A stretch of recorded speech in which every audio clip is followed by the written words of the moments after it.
raadiyoonii Dirree Shaggar. raadiyoonii Dirree Shaggar. raadiyoonii Dirree Shaggar.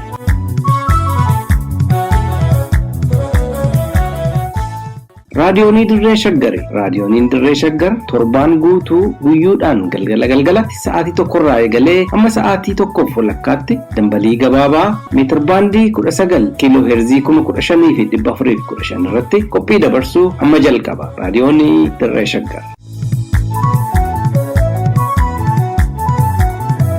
Ashamaa harka fuuni akka moltan dhaggeeffattoota keenya kabajamoo waxabajjii 13 bara 2022 raadiyoonii Dirree Shaggarirraa oduu keenya wiixata galgalaaf qabannee sin dhageechifnaa an gurmechaa gammachuuti. Durataa ittaanaa KFO obbo Jawaar Mohammad qaamni kamuu hidhannoo akka hiikkatan osoo hin taane dhukaasa dhaabuun marii haqa qabeessa akka taasisaniif waamicha dhiyeessaa jirraa jedheera. Aanaa Amurutti humnoonni fiinxaaleeyyii Amaaraa barataa kutaa 6ffaa ajjeesan kanneen jedhan ijoowwan oduu keenyaarraati amma tokko tokkoon isinitti himaa.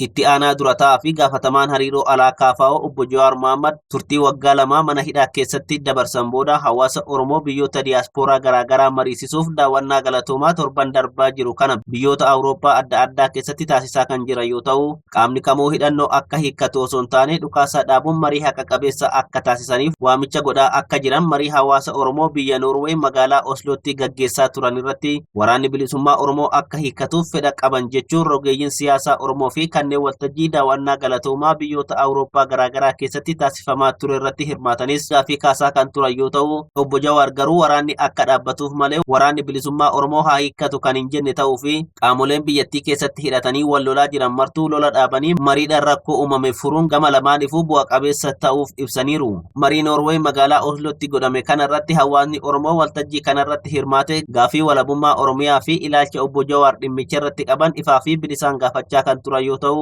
obbo Jawaaris gaafii hawaasa Oromoo irraa isaaniif ka'e kanaaf wayita deebii kennan Oromoon biyya walabaa ijaarrachuus yoo barbaade biyya diigamte keessatti biyya haaraa ijaaruun balaa waan qabuuf Itoophiyaa jirturraa adda bahee biyya isaa ijaarrachuun filatamaa akka ta'e himaniiru.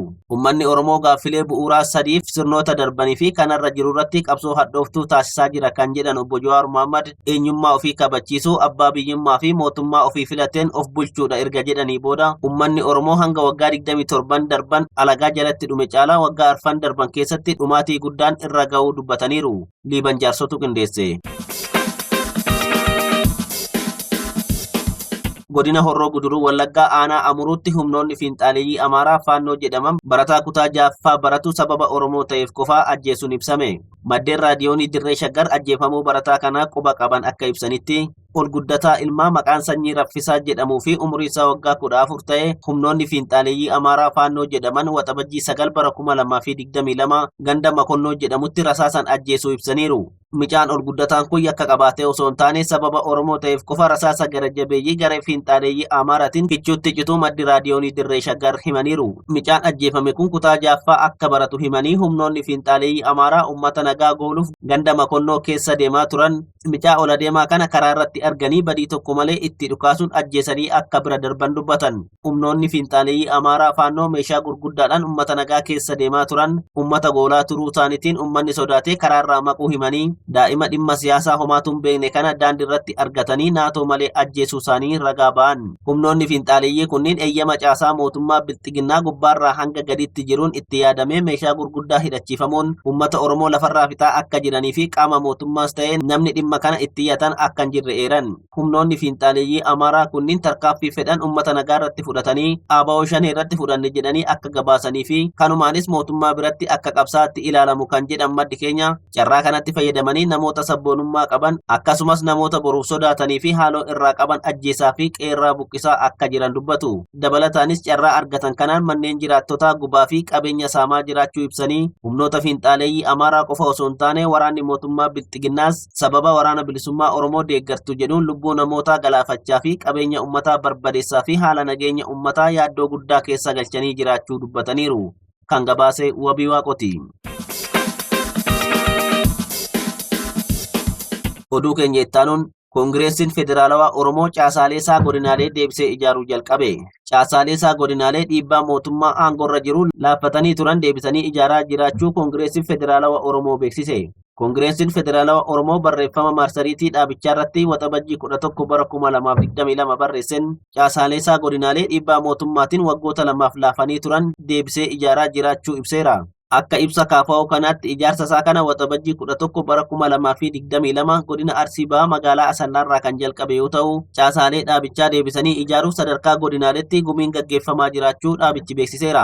Jilli qondaaltota olaanoo KFO obbo Xurunaa Gamtaa, obbo Sultaan Qaasimii fi obbo Gurmeessaa Ayyaanoo of keessatti hammate tokko garas imaluun gumii sana irratti akka argamu ibsichi ifoomseera. Dameen Koongireesii Federaalawaa Oromoo godina Arsii kun gumii waliigalaa lammaffaa gaggeeffame irratti gabaasa dhiyeessuu kan ibsu KFO'n gabaasa dhiyaate irratti mari'achuun erga mirkaneessee booddee miseensota koree hojii raawwachiiftuu godinaa, miseensota koree naamusaa fi to'annoo filachuu beeksiseera. Sochiin caasaalee KFO godinaalee hunda keessatti deebisanii ijaaruu dhawaatumaan akka itti fufus dhaabichi eereera. Bakka bu'oonni adda bilisummaa Oromoo godina Arsii fi Arsii Lixaa gumii sana irratti argamuun hariiroon dhaabbilee lamaanii caalmatti akka jabaatuuf ergaa obbolummaa dabarsuu isaanii KFO'n beeksiseera. Mootummaan bilxiginnaa aangorra jiru qondaaltota olaanoo dhaabichaa akkasumas miseensota dhaabichaa hidhuu maddiitti waajjira dhaabichaa godinaalee jiran 203 dirqiin cufsiisuu isaatiin Koongireesiin Federaalawaa Oromoo filannoo marsaa jaffaa mootummaan bilxiginnaa gaggeesse irratti osoo hin hirmaatin hafuun kan yaadatamudha. Qondaaltonni dhaabichaa olaanoon hidhaarraa hiikamanis miseensonni sadarkaa godinaalee fi aanaaleerra jiran hedduun ammallee mana hidhaa keessatti akka argaman ibsa isaa keessatti eeraa kan ture yoo ta'u, Koongireesiin Federaalawaa Oromoo baatii muraasa dura kora waliigalaa gaggeessuun koree hojii raawwachiiftuu fi koree giddugaleessaa bifa haarawaan filatee akka ture gabaasuun keenya kan yaadatamudha. Wabii Waaqotu gabaase.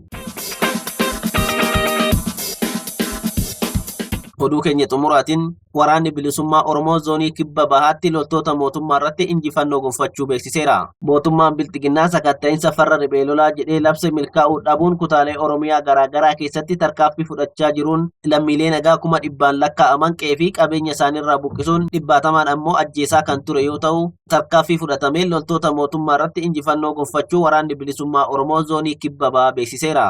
Waraanni bilisummaa Oromoo zoonii kibba bahaa akka jedhetti Cibraan Madda Walaabuu Buttaan Jeneraal Waaqoo Guutuu fi Cibraan Hambaa Aanolee Buttaan Leenjisoo Diigaa godina Baalee fi Arsii Bahaa keessa socho'uu waliin ta'uun tarkaanfii kan fudhatan yoo ta'u, godina Arsii Bahaa aanaa Shirkaa Ganda Leemuu fi Xiijjoo keessatti humnoota mootummaa sakattaaf bobba'an irratti tarkaanfii sanbata fudhatameen loltoonni mootummaa 10 lakkaa'aman ajjeefamuu waraanni bilisummaa Oromoo beeksiseera. Waraanni bilisummaa Oromoo zoonii kibba bahaa tarkaanfii fudhate kanaan meeshaalee waraanaa hedduus booji'uu beeksisuun miseensonni poolisii federaalaa fi naannoo fedha isaaniitiin waraana bilisummaa Oromoo zooniiwwan garaagaraa keessa socho'aa jiranitti makamaa kan jiran sirna ilmaan Oromoo qoodee nyaachaa jiru ofirraa fonqolchuuf akka ta'es himaniiru.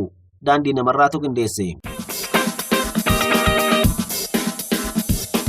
Hayyee dhaggeeffattoota keenya kabajamoo oduu namaaf qabanne kanuma qophii keenyaaf waliin turtii gaarii qabaadha.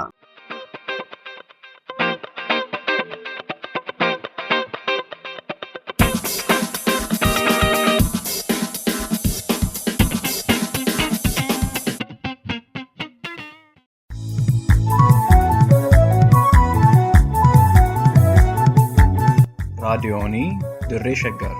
raadiyoonii Dirree Shaggar. raadiyoonii Dirree Shaggar.